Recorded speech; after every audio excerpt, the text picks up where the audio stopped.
लखनऊ में अपने आवास के बाहर सड़क पर लोकनायक जयप्रकाश नारायण यानी जेपी को श्रद्धांजलि देते हुए समाजवादी पार्टी के नेता अखिलेश यादव और साथ में उमड़ा समर्थकों का हुजूम।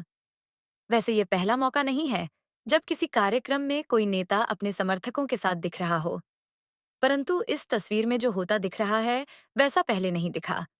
जयंती पर श्रद्धांजलि देने के लिए अखिलेश और उनके समर्थक जेपी की मूर्ति और माल्यार्पण करने के लिए माला खुद लेकर पहुंचे।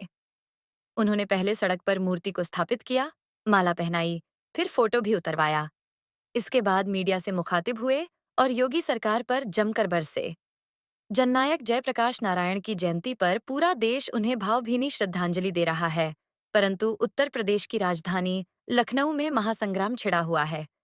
करीब 5 दशक पहले संपूर्ण क्रांति के आह्वान से देश के जनमानस की राजनैतिक चेतना को झकझोर कर रख देने वाले लोकनायक ने शायद ही कभी सोचा होगा कि एक दिन उनके नाम पर ऐसा घमासान छिड़ेगा, परंतु दुर्भाग्य से ऐसा हो रहा है। मामला गोमती नगर में बन रहे जयप्रकाश नारायण इंटरनेशनल सेंटर यानी जेपीएनआईसी से जुड़ा हुआ है।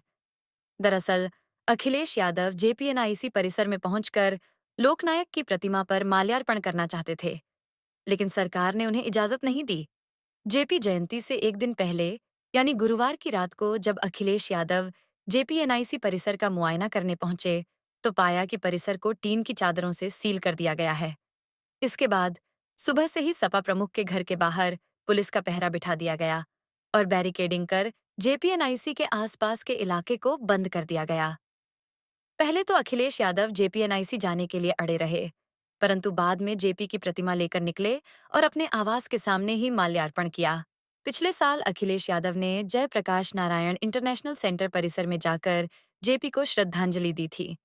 हालांकि तब भी परिसर का गेट नहीं खोला गया था, तब वे गेट फांद कर अंदर पहुंचे थे। अखिलेश यादव का कहना है कि बीजेपी सरकार सेंटर को बेचने की तैयारी कर रही है, इसलिए कुछ छुपाने की कोशिश कर रही है। उधर लखनऊ विकास प्राधिकरण का कहना है कि सुरक्षा कारणों से जेपी सेंटर में अखिलेश यादव के दौरे को मंजूरी नहीं दी गई है।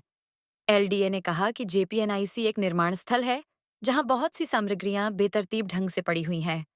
इसके अलावा बारिश के मौसम की वजह से वहां कीड़े मकोड़ों के होने की भी आशंका है।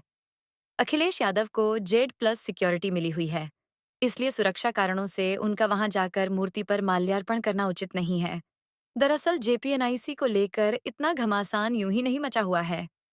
ये अखिलेश यादव की सरकार का ड्रीम प्रोजेक्ट है। उनके पिता मुलायम सिंह यादव ने इस सेंटर को बनाने की घोषणा की थी, लेकिन इस पर काम शुरू करने से पहले ही उनकी सरकार चली गई और मामला ठंडे बस्ते में चला गया। बाद में जब अखिलेश यादव मुख्यमंत्री बने तो उन्होंने 2013 में इस पर काम शुरू किया। इसे दिल्ली स्थित इंडिया हैबिटेट सेंटर की ही तरह बनाया जाना था। साल 2016 तक इस परियोजना पर 813 करोड़ रुपए खर्च हो चुके थे। मुख्यमंत्री रहते हुए अखिलेश यादव ने जेपी की जयंती पर 11 अक्टूबर 2016 को इसके स्पोर्ट्स कॉम्प्लेक्स का उद्घाटन भी कर दिया था, लेकिन 2017 में उनकी पार्टी चुनाव हार गई। जब योगी आदित्यनाथ की सरकार आई तो काम को रोक दिया गया। योगी सरकार के आदेश के बाद फिलहाल लखनऊ विकास प्राधिकरण निर्माण कार्य में गड़बड़ी की जांच कर रहा है। स्वाति श्रीवास्तव, खबर वर्ल्ड, दिल्ली।